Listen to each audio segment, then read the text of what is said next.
어찌 하다 보니까 유튜브 기준을 통과했습니다. 독자 여러분께 감사드리면서 구독과 좋아요 그리고 알람까지 부탁드립니다. 공원 내에 있는 사찰들은 대부분 사유지입니다. 동학사의 입장료는 3,000원입니다. 매표소에서 10분 정도 올라가면 갑사와 남매탑으로 가는 갈래길이 나옵니다. 저는 계곡을 따라 동학사 길로 올라갑니다.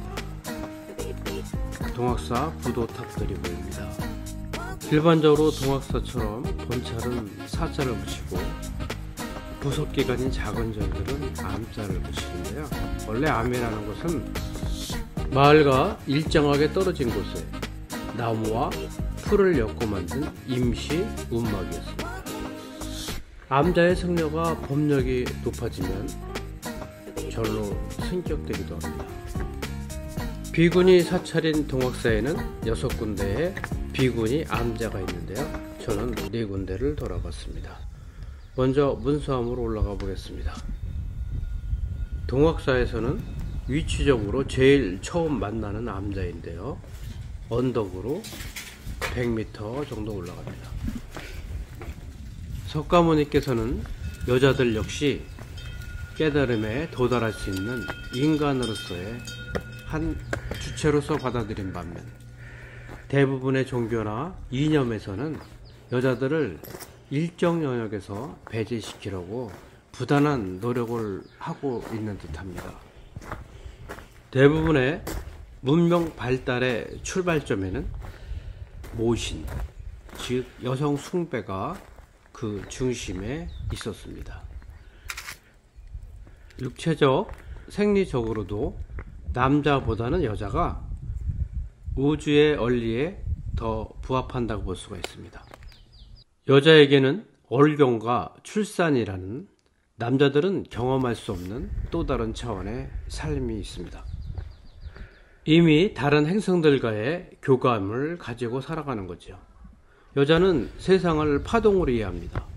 그것은 사물과 관념과 사람 등 모든 것은 하나의 파동으로 귀결될 수 있음을 스스로 자각하고 있는 것과 마찬가지입니다. 간음암에 들어왔는데요. 간음암은 사찰 같은 분위기가 아니라 어느 향촌의 대갓집 가옥 같은 느낌입니다. 석탑의 기단이 땅속에 파묻혀 있어서 오히려 자연스러운 느낌을 주고 있습니다. 공작 단풍나무가 서 있는 담장나무로 발이 젖어 있는 요사체가 보입니다. 간음보살의 형상이 아닌 간음보살이 모셔져 있는 간음전입니다. 간음보살을 편하게 만날 수 있도록 개방되어 있는 것이 인상적입니다.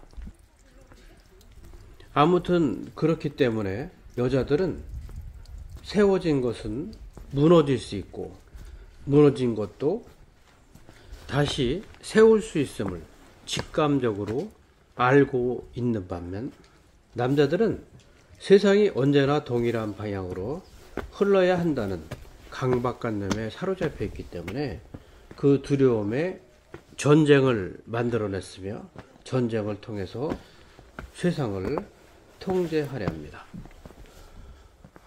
제가 여성을 찬양하려고 하는 것이 아니라 수행 정진하는 것이 여자에게 유리할 수 있다는 것을 설명하기 위해서 장황하게 인문학적인 논리에 대입시켜 설명해 봤습니다. 느끼셨나요? 단청의 색감이 화려하지 않다는 것을. 간음암 내부도 정갈하고 단정한 모습을 보여주고 있습니다. 사람으로 하여금 정감을 느끼게 만드는 간음암의 전체적인 분위기입니다.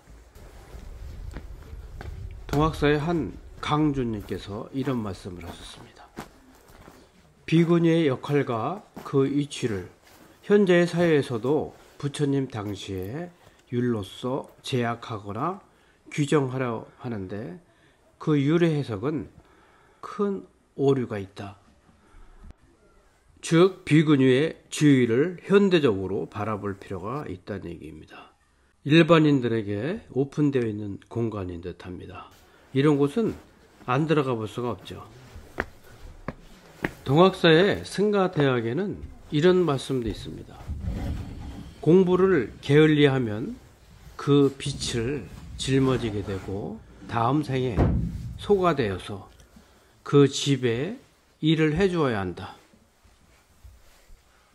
공부를 수반하지 않는 수행 정진은 물거품과 같다는 뜻이기도 하겠죠. 우리가 석가모니 한 분만을 부처님이라고 하는 이유는 석가모니는 깨달음을 얻은 것에 끝나지 않고 그 당시에 인도 전역을 7바퀴 반이나 맨발로 걸어 다니면서 45년의 세월을 일반인들을, 중생들을 위해서 살아갔기 때문이라고 하는데요. 석가모니의 자비정신은 그것이 자신의 인생이기도 하였겠지만 자신으로 인해서 세상에 기쁨이 되는 길을 걸었던 실천가이며 행동가였다고 저는 생각합니다. 가늠함과 미탐 사이에 있는 길상암은 길상암을 찾았던 많은 방문자들이 아름답다고 한마디씩 하는 암자입니다.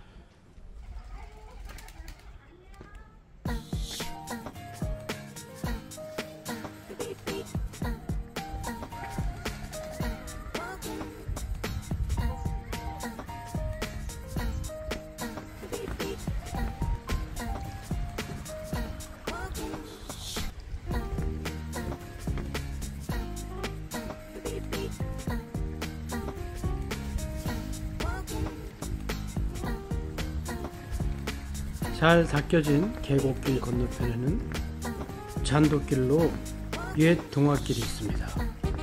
운치가 있어 보입니다. 저는 핸드폰으로 영상을 찍기 때문에 영상의 완성도가 떨어지는 편입니다. 물론 촬영도 잘 하지 못합니다. 동학사와 그 암자들은 좁은 계곡을 따라 건물들이 지어져 있기 때문에 사찰과 암자의 정각들이 길게 줄지어서 있다고 보시면 됩니다. 계곡에서는 채취할 수 없고 하천의 하류에서 가져온 듯한 동글동글한 돌들로 담을 이룬 미타암입니다. 미타암은 동학사로 가는 중에 4번째로 만날 수 있는 일반 도로에서의 마지막 암자입니다. 니은자형으로 지어진 건물의 정면에 서척을 쌓고 기단을 만들어서 그 위에 법당을 세웠는데요. 법당은 겹쳐마 팔짝 지붕 건물입니다. 법당 안을 잠깐 들여다보면요, 닷집 아래 삼존부를 모시고 있는 모습입니다. 잘 보이지는 않지만 닷집 밖에 4마리 용이 있고 닷집 안에도 2마리 용이 있습니다. 삼존불 뒤에 걸려있는 후불탱화는 영산 해상도입니다. 법당을 정성스럽게 청소하고 계시는 비구니 스님이 보입니다. 청교를 유지하는 것도 수행 정진의 필수 덕목이 아닐까 생각합니다. 신라시대 눌지왕 때 모말이 질질한 인물이 있었습니다. 박태상이라고 불리기도 하죠. 고구려와 일본에 건너가서 불모로 있던 왕제들을 신라로 탈출시킨 모말이 질지는 일본 땅에서 살해되었는데요. 나가시키현 스시마 섬에 모말이 질지의 순국비가 있다고 합니다. 이것은 불교의 포용력을 보여주는 한 단편이기도 한데요. 신라의 충신, 고려 말의 충신, 조선 세조시대의 충신들을 기리기 위한 사당입니다. 문이 굳게 닫혀 있어서 내부를 볼 수가 없었습니다.